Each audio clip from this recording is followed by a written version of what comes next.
Let me go now to Mr. Spieler's Capital and Strategic Planning Report. Well, we have a number of items on the consent agenda. I think items 12 through 16 or something like that. I will note on there that one of our discussions we had around the Acres Homes Community Connector was to continue running that service, but also ask the staff for a plan on how we come to a decision on what we do moving forward, whether we continue the community connector without the local fixed route or whether we continue the fixed route without the community connector. Personally, I think the results are really favoring that community connector, but we will continue running both, but we will look for a plan as to how we make that decision. Okay. Right, and is that the Acres Homes Community Connector? Okay. Right, I would like to be kept fully up to speed on that, which I would be. No, and I think what should happen is, what we asked for is the staff to present that plan before any of that happens, so we as a board can agree that we agree this is the right way to engage stakeholders and come to a decision. Right, exactly. All right. And then we also had a number of worthwhile briefings, including something that I think is a radical but long overdue move, which is actually changing our bus stop standards so that there's concrete at the back door of the bus. And anyone who's ridden the bus knows how important that is. Great. What are y'all laughing about? No, that's excellent. I love it when we get positive reinforcement from our team out there. All right. Anything else, Christoph? Okay. Mr. Peters, a Harrisburg overpass construction update.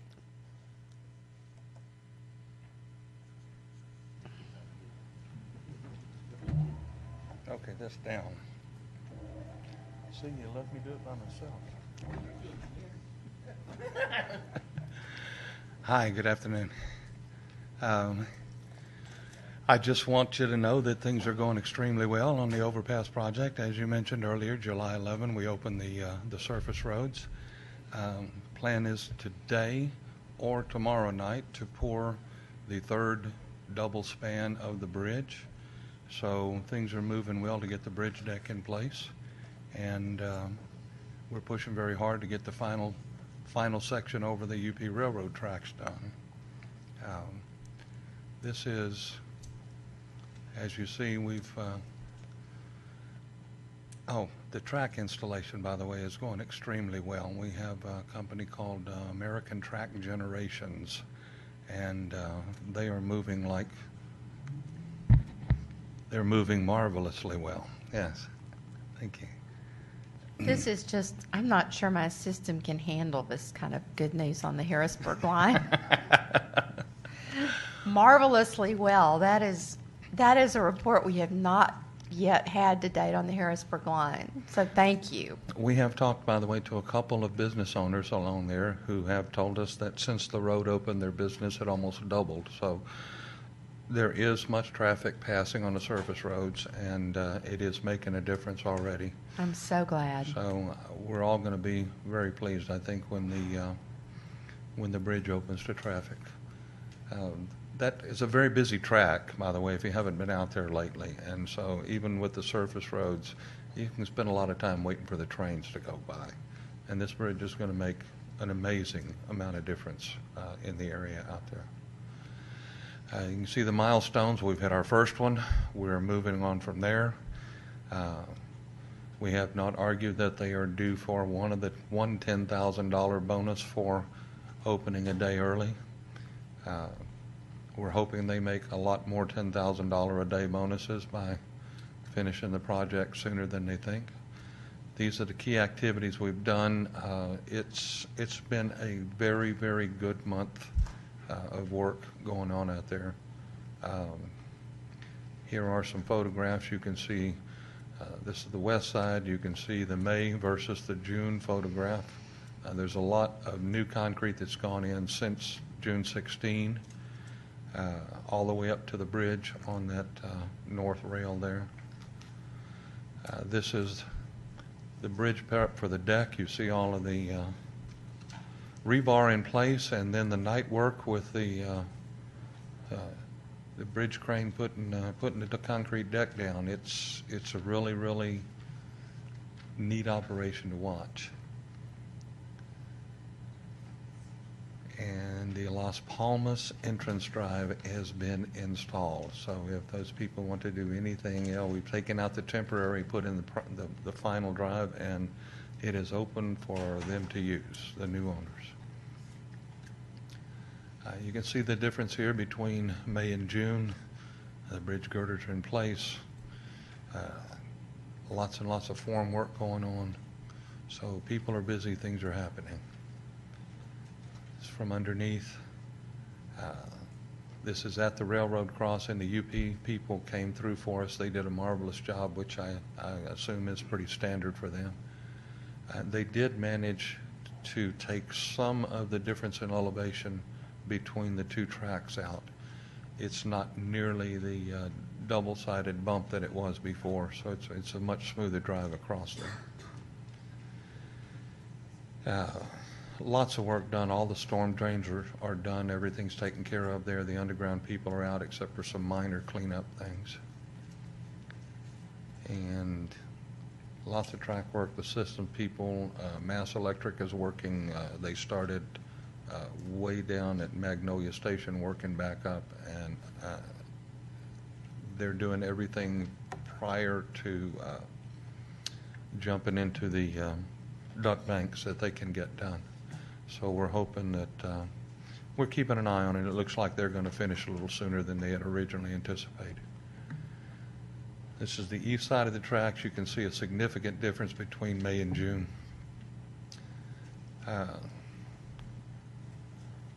Again, on the bridge, lots and lots of work's been done. So things are happening. Either tonight or tomorrow night, spans 6 and 7, which are just on the east side of the UP Railroad tracks, because spans 9 and 8 have already been poured. On the west side, spans 1 and 2 have been poured. That leaves us 3, 4, and 5, the ones that are over the railroad tracks, so they should come within the next 10 to 15 days to get that done. So we're doing much better than we were in the past, thanks to a whole lot of people's hard work. Tom mentioned some of them earlier. Miss Linda Trevino's helped us a bunch, and Bruce Grants is, obviously the guy. So things are going extremely well. A question that's a design question rather than a construction question. The crossing at 66, I know, is basically crossing gates at the tracks. Yes. Has that been designed to accommodate pedestrians as well as cars? The pedestrians will be on the outside. You mean as far as crossing the tracks themselves? As far as crossing the roadway there? It's the same as any intersection crossing, to my knowledge. I haven't seen anything special involved with that. I mean, the question would be, like, can a pedestrian legally, that is a pedestrian crossing, it's an intersection. So can a pedestrian walk there without having to walk in the same place where a car would be crossing the roadway? Let me get the design confirmed. I don't know. The answer should be yes, but let's get confirmation of that, and we'll get back with you. I don't know the answer. So one other question, and you may not know the answer, it may be staff, but we've heard good news, and obviously we didn't have people here today speaking about it. Is there any other negative feedback any problems that we've heard from the community, to your knowledge? No, ma'am. The only thing that we're still working our way through, and I think we have a resolution. Remember Mr. Bert Pena appeared before the board last month from Hendricks Grain, and there was getting their 18-wheelers into it. We've now got a plan of how we're going to do that. So Yes. It's about $27,000, as I recall, Yeah, it's not a to make massive sure we're number. building in a turning capacity to get into the feed store. So that's one of the change orders we've communicated for Mark McCarthy to get done. There are no other outstanding community issues that I'm aware of None that I with know of. construction. Anything else you know of, Clint? Nobody, at the last public meeting, we had no negative comments other than Bert verifying that we were going to take care of his turnouts. for him. There is one other community input we did get, and it's at Altic and Harrisburg, whether or not we can do a protected turn, U-turn, and I think we're working with the city of Houston on that right now. It's a signalized intersection now, But we're trying to see whether or not you can get that program in single timing to make that turn. That's the only other community issue I'm aware of. And, yeah, I'm glad you brought that one up because I had put it aside. So, no, I don't know of anything. We've gotten some good feedback that business has improved with the opening of the roads. And we have not received any complaints. Again, the last public meeting, everybody appeared to be very happy with us. It's a change. I know there had been some discussion about landscaping and maybe a pocket park adjacent to the tracks.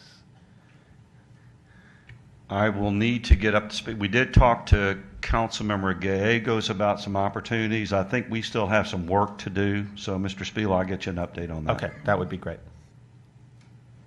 Anything else? I'm All good. good news. Thank you so very much. And to you and to everyone who's been involved in the actual construction, really appreciate it. All right, the Office of Innovation update. Dr. Terrence Fontaine.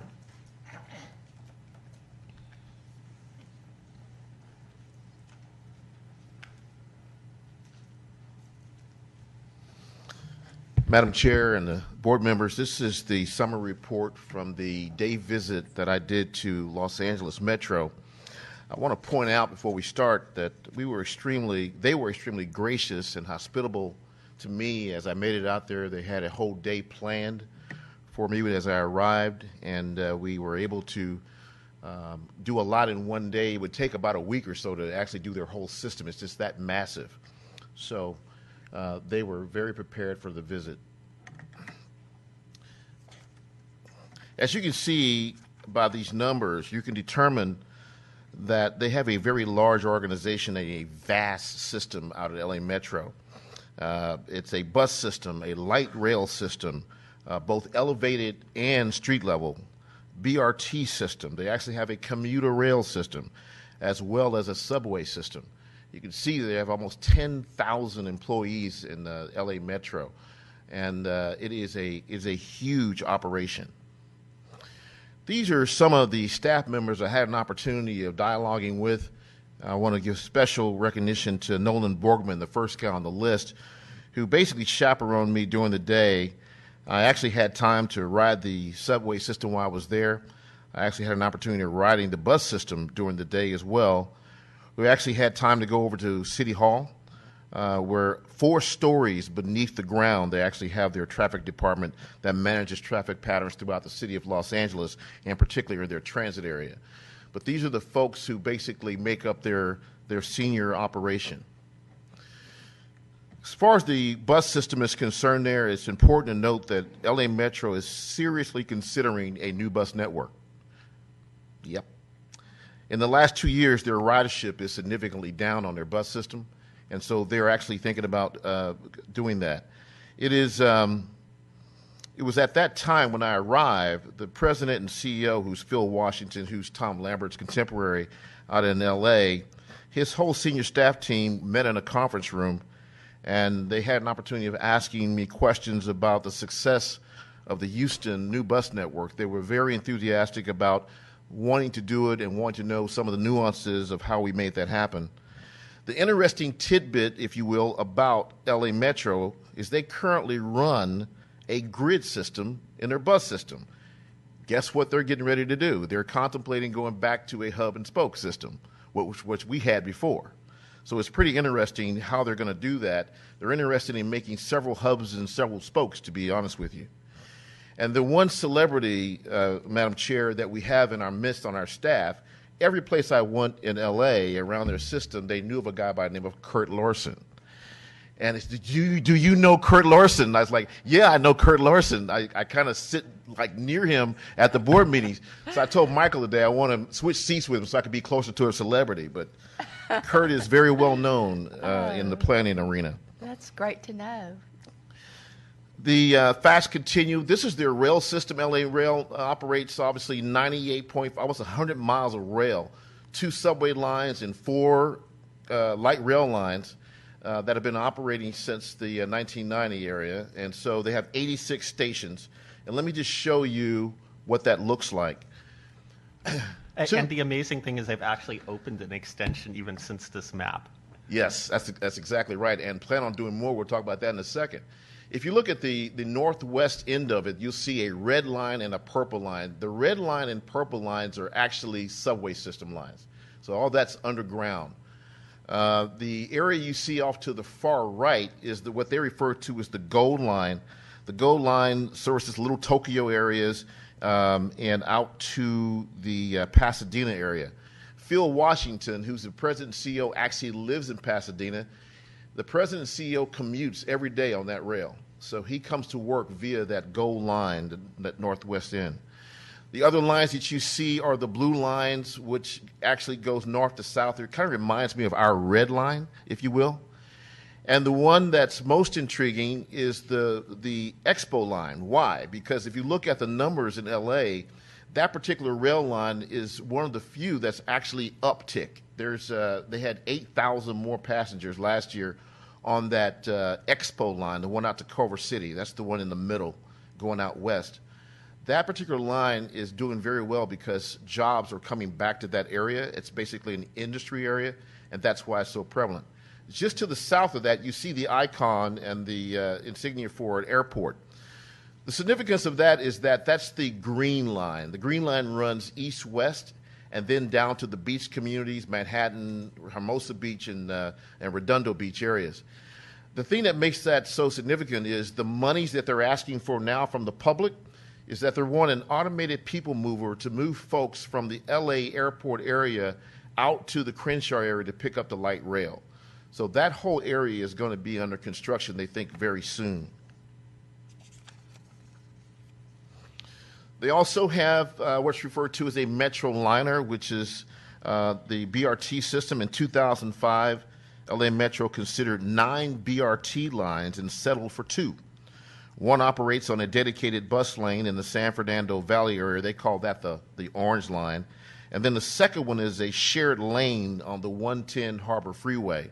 So it is a BRT-like line on the second one. If LA Metro secures another half-cent sales tax that we'll talk about in a second, that goes to voters later this year, they will consider more BRT and more rail along the lines. The other things you see there are an extensive HOV lane, 219 miles of HOV lane, 117 miles of bike path. So again, just a vast system. My opportunities when I made it back to the office was to sit down with the Office of Innovation. They call it Extraordinary Innovation. That particular office is led by a gentleman by the name of Dr. Joshua Schenck. He has a staff that is made up of direct reports and also some fellows that Mr. Lambert and I have discussed how that works. The things that they're working on primarily right now, believe it or not, is their strategic plan. They've been working on LA Metro's strategic plan now for about 8 months, and so their office is inundated in ensuring that they come up with a strategic plan that actually turns into a tactical plan of implementation next year. Along with that, they're providing oversight for the unsolicited proposals that come in from the academia world and others in the community. They're also very much involved in the LA Metro bus network they're considering, and of course the people mover that we discussed earlier coming from LAX. They also work very heavily with the IT department and the planning department to always make sure they're looking at different ways of improving traffic signal prioritization within their region. The office I talked about earlier at 4 stories down in City Hall is the automated traffic surveillance and control system at City Hall, much like we do in Houston, where our city department controls the signals. They do as well. And something that I'll talk about in a minute, this traffic light system on Wilshire Boulevard, which reminds all of us a lot of Westheimer because it's a straight shot, and they run what's referred to as a light BRT system along that line that's completely controlled by preemption and traffic signal prioritization, which I'll show you now how it works. This priority system solution is something that is not that technologically advanced. It's something that, believe it or not, Metro has had the equipment for a number of years. I'll briefly explain how it works. If you look at the bottom right, there's a loop sensor that's actually embedded into the concrete. that loop sensor is much like a proximity sensor. What it does is it actually shows the traffic signal box the proximity of the bus, where it is entering the intersection, how fast the bus is approaching. Obviously, if the bus is approaching and the light is green, it will maintain a green light, allowing the bus to proceed through the intersection. However, if the loop sensor senses the bus coming through and it's already into a red light transition, it'll decrease the amount of time that the red light actually stays red by 10%, thus making the time less for the commute moving down Wilshire. So that system works very well for them. The great news about Metro, you heard Mr. McMahon and you heard today Mr. Renteria speak of speed and how we can do something maybe in Houston to improve speed around our corridors. Mr. Lambert and I have had some extensive conversations about Westheimer. Just last week, I called in, I had a meeting with Jeff Weatherford, who's our traffic czar for the city of Houston. Kurt Larson was there, Andy Skabowski, and others. And we sat and talked about maybe some potential project things we can do on Westheimer to improve the commute. For instance, from Highway 6 into the Loop, right now is an hour-and-a-half commute, 11 miles. So just think about how that can be improved. There is a tax proposal that's being considered in the Los Angeles area that they'll be voting on the rest of the end of this year. Don't be confused, that number is accurate. They're actually going to have $120 billion in highway and transportation projects over the next 40 years if the voters approve the half a cent increase. They already worked, 2 years ago they asked for a half a cent, they got it. They already had one in place. So what this will bring them to, Madam Chair, is 2 cents on their sales tax revenues. If they get this extra half cent, they'll have $120 billion for projects. The next steps, we will continue to work with their Office of Innovation. We will continue to have open dialogue concerning their new bus network so we can give them some help as well. And we will continue to work with them on their traffic signalization and BRT issues that they're working on. And if the vote obviously gets secured, there will be numerous automation projects that they will be working on, including the LAX project we spoke of. Thank you. Thank you very much. It's just nice to know that we have, Kurt's famous and Christoph is apparently famous too. From the new bus network, it's just nice to know we have something to offer them and that we're really ahead of the game in some ways. When you were out there, did you have any discussions about autonomous vehicles? Are they looking at that and how it might affect their options in the future? The only autonomous vehicles they're looking at right now is the one at the airport, but I think they're more interested right now in looking at the CVs, the connected vehicles, and vehicle to vehicle, as well as vehicle to infrastructure. Yes. And that vehicle to infrastructure piece is the one that we're very interested in as well, because obviously Metro's invested a lot of money in making sure that we have the 2070 box in our controllers, and our Andy's buses all have transponders on them already. It's a perfect opportunity for us, it's whatever the board wants to do with regard to improving that speed along certain corridors. Terrific. Thank you so much. Yes, ma'am. This is very interesting to me. All right. Uptown BRT update with Clint. Is Clint here? Hi, Clint.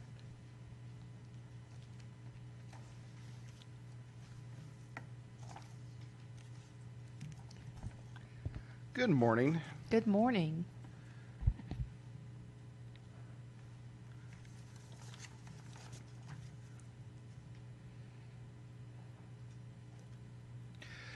This will be one of the first updates that we have had on the Uptown BRT system since February, when it was brought to the board to look at a number of activities leading to the development of an interlocal agreement. All of the outstanding items were brought to the board's attention. We got some board direction on a number of these on where we were headed, and so this is our time to kind of come back and update you and kind of let you know where the direction that it's headed. But looking back at this, we have been working on this project since it was first presented to this board in 2012 by Uptown.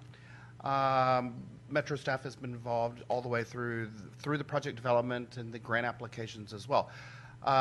They took this project to the Transportation Policy Council in, I believe, November of 2013, where they secured the funding to begin to advance this project. Again, as I said, Metro provided some key direction on this project in December of 15 and February of this year. You also authorized the President and CEO to begin negotiations on the final elements of the interlocal agreement. Project status. The section of the project that is located along Post Oak Boulevard, the design is 100% complete. The acquisitions of the right-of-way needed for the project are around 70% complete. There's still about 14 parcels that they're currently in negotiation and looking to close. They're continuing with a number of grant activities, trying to transfer funding from HGAC TechStop funds over to FTA. We've been assisting with that process as well. They've secured a contract with Dancy Ware, who will be the marketing and communications outreach specialist during construction of the project. Construction it was slated to begin in the summer of 2016. In fact, early utility relocations have already begun, and completion of the project is scheduled for March of 2019 and for revenue operation on that same date. The new transit center that is located at West Park, they received their environmental clearance on the concept and the various issues associated with the project on February 11th, 2016. The design is now underway. We have been participating in that as well, making sure that we are able to accommodate our needs within that structure as well. Metro will dedicate real estate and easements or provide easements as a part of that piece of the project as well. There's some real estate that is underneath where they need to build the transit center. Additionally, they're going to need easements across part of our West Park corridor where the busway is going to be developed. We have participated in the overall design of this facility. In fact, we went out to the Field Service Center and we actually laid out what the floor plate of this will look like with all of the bus bays, the BRT platforms, making sure that we can accommodate all of the bus turning movements that we would need to be able to make. I've mentioned most of these activities we've already been assisting with, but we're also helping Uptown with their risk assessment, which is an FTA required activity to understand all the risks associated with their project in both cost and schedule. We are working with them on bus rerouting and shelter relocations during construction, and we've also been participating in their monthly meetings. The vehicle procurement. Metro has committed to purchase 14 BRT vehicles for this project. The branding will be undertaken by Metro in coordination with Uptown. We have a procurement schedule that is being advanced. In fact, there will be a board authorization, or we will be looking for a board authorization this summer to move forward a spec to put out on the street. Vehicle delivery is planned for fall of 2018 and operations in 2019. That would accommodate sufficient time for testing and training prior to operations. There's a number of elements, as we talked about in the February meeting, that needed board direction and guidance. We have come to some terms on a number of these items, and a couple are still outstanding. And I'll go through each of these specifically.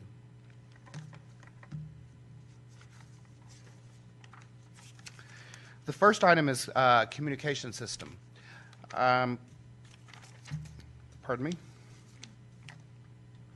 The first item is the communication system. Uptown, the board direction has been for Uptown to provide communications capabilities for the project that would include fiber along the length of the project, purchasing and installing all of the system requirements for both passenger information, for us to actually be able to have fare equipment, and for other safety equipment, including cameras, phones, etc. Uptown's position has been to provide fiber along their project limits, which include the new transit center down to about 610, whereby TxDOT and the development of the elevated bus lanes portion of the project would include the necessary fiber from that piece of the project over to where it touches down about 14 or between 12 and 1,400 feet shy of where we have our Northwest Transit Center.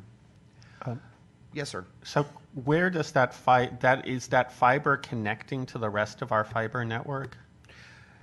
The plan is to have the fiber connect into Metro's network, so whereby we would be able to have full passenger information, other safety information at all of our stations up and down the entire length of the entire project. For where would the connections happen to the existing network?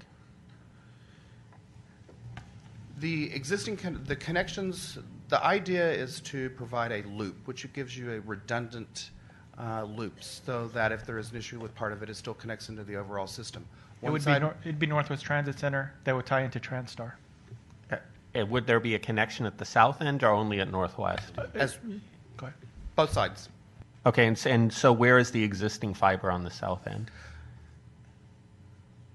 I will have to give you that exact information. I believe that there is fiber that currently runs out to the Hillcross Transit Center. I believe it is in the West Park Corridor. Okay. Fare collection. Fares, the board has directed that fares will be collected as a part of this project. We are using GenFare as our reference point on a cost estimate that we have prepared between 1 and 1.2. TVMs would be required at all of the stations to collect those fares. Uptown's position has been that they would provide the conduit and electricity and the infrastructure necessary to install the fare equipment, but they would not be paying for the fare equipment itself. Metro would also take on O&M and fare enforcement, and there is an annualized cost that is associated with that as well. Parking at the new transit center. The transit center will accommodate short-term parking needs, but it would allow Metro and Uptown to come to terms at a later point to further expand that garage when necessary. The agreement thus far is that Metro would collect fares and they would be used to offset O&M costs associated with the garage. Right-of-way. There is a bit of right-of-way that Metro owns. I've discussed the pieces of that are underneath the new transit center, but there's also a piece at Hidalgo, and all of these would be used as part of the Metro's contribution to this overall project, and we have noted the approximate appraisal value of these pieces of property.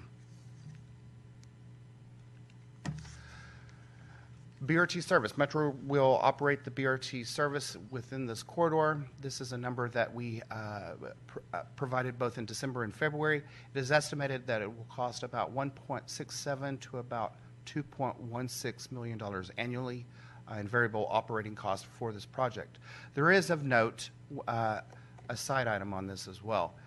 The TxDOT project, the elevated bus lane section of the project, will not be operable up to a year after the opening of the Uptown BRT. Currently, their schedule is a little shorter than that, but it's up to a year. Right now, they're just saying fall of 2019. The annualized cost that's prepared in that category is reflective of the elevated bus lanes, and so that cost would be a bit higher prior to that operation. BRT stations. Uptown will maintain and clean the stations. The cost, let me rephrase that. it is expected that Metro will provide a subsidy to Uptown to operate and clean those stations that are associated with the project.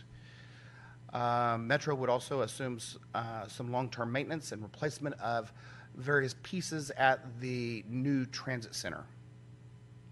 TxDOT agreement. We will amend the current agreement that we have for HOV and hot operations on facilities shared with TxDOT. That is estimated to be about $43 million annually. And this is where it connects. Yes, sir. $1,000. Did I still say that wrong? You said million. I've messed that one up completely. $43,000 annually, and that is for the connection from the new transit center into the existing HOV on 59. It also covers a section of freeway that runs underneath 59, connecting over by West Park, and then back on to Post Oak Boulevard. And it will also include the section of elevated busway that TxDOT is building.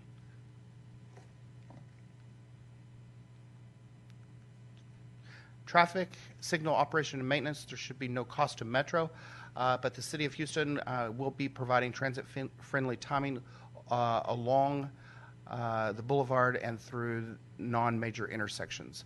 The city is to operate and maintain the signals in the city right away. Yes, sir. Question. I know there is basically a segment of the project that runs from the north end of the elevated busway to Northwest Transit Center that is essentially something we are leading the design effort on. It's a fairly short piece, but it is an essential connection in there. What is the timeline on that design effort, and how does that relate to the timeline on the design of the Northwest Transit Center? There's a couple pieces there as it extends. There's two projects that come from the limits of the TxDOT project. The first is the 1,000 some odd feet of additional roadway where there's not an improvement that would connect over to the Northwest Transit Center, and then the Northwest Transit Center itself. The Northwest Transit Center is on schedule for completion to have the BRT platforms and cover ready to go when this project is operational. The section of concrete and the bridge work that's between the two is currently under environmental review. We are working to get the clearance for that project now. It is not it should not be time intensive, and it should be a project that we can bring online at about the same time as the Northwest Transit Center, but we do not have that schedule to date. But what is the design schedule on that? Because I know we've said, I know we have not had a community meeting on that section of the project. When are we expecting that design to be completed on that segment? We are looking at two pieces of design. This is also the section for which we submitted a Tiger Grant application. So there's, right now we are working on clearing the higher level of design, which would be center running diamond lanes with an additional station connecting over to the transit center. When the environmental clearance is complete, we would likely be moving to have a community meeting for that section.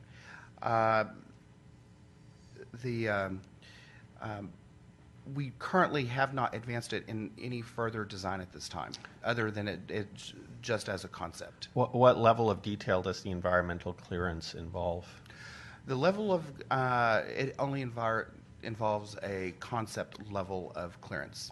The reason I ask is I want to make sure that the public input happens before we are locked into any major decisions on that. Yes, sir. So any estimate of when timeline-wise that public input would take place? We could do it any time. There is hope, though, that we would be able to know whether or not we were successful in the Tiger application, because that would give us an idea of what we're actually going to be able to afford to build in that section, or that had been the thought. And when's the time? Do we know the timing on the Tiger? It is August, is what we were hearing. Okay, so what this implies is this fall might be when we Yes, sir. we have public input on that. Okay. Second question is on the opposite end of the project. I know I've brought this up before that, and had extensive discussions with Cindy on it, that the ideal configuration on the south end is for the BRT vehicles to take some path that continues south of the new transit center to allow a connection to the Bel Air and Bissonnette buses. And how that is to be done is a very complicated picture because we know the city of Bel Air has issues with the existing Bel Air Transit Center and whether South Rice or Chimney Rock or so forth. There are a lot of question marks around that.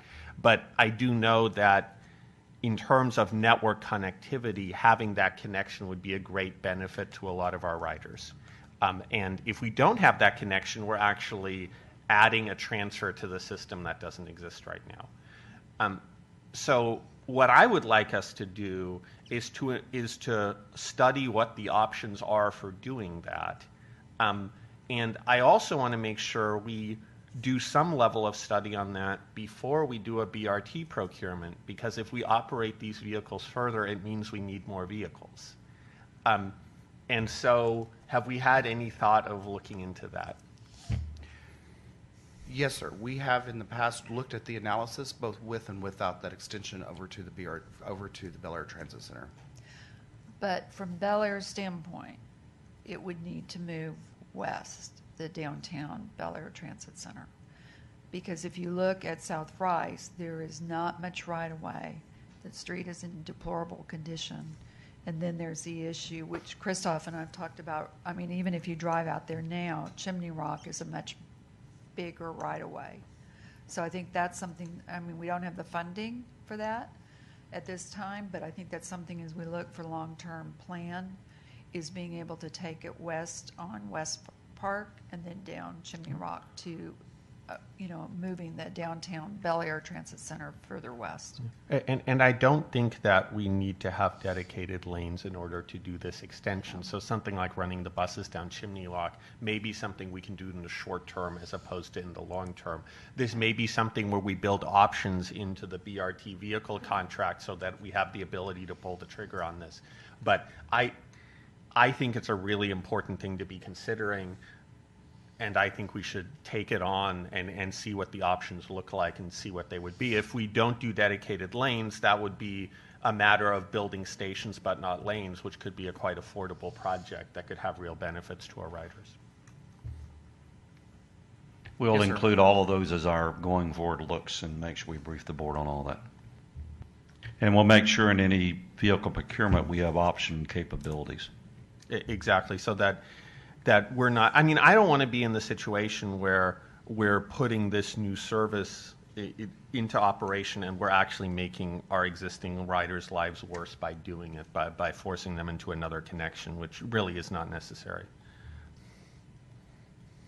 The development along Post Oak in the Galleria area, I know we're doing that in partnership with another entity, and I am curious to know, have we addressed with them the issue of infrastructure accessibility? So many people with mobility impairments currently have difficulty in that corridor, and on the sidewalks, getting in and out of the various shops and stores and restaurants in that corridor. Are we working with them to be assured that that will be improved in this process? We have been working with them in the design review of all sections related to where the construction is taking place. They are looking to do wider sidewalks than what is typically included in the city standard. So that part, yes. All of the intersections would be, or certainly would be accessible. They've also done a number of studies to look at crossing timing. There has been some concern in that corridor as well that it is difficult to move from curbside to center, or even crossing the street entirely in a sufficient amount of time before the signal phase changes. And so they've undertaken a look at that as well to extend the band that would allow people to cross more easily, especially if there are larger numbers of people crossing. So they have been actively pursuing improved design for pedestrians and others through that corridor.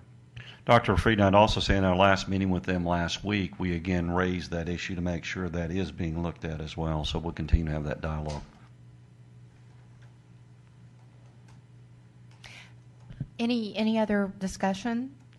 Clint, thank you so much. I've had the pleasure of being with Clint in a number of meetings lately that have required his expertise, and he always is so knowledgeable and helpful. So thank you yet again.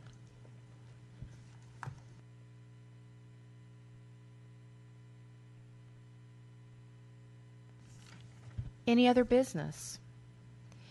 With that, we stand adjourned. Thank you so much.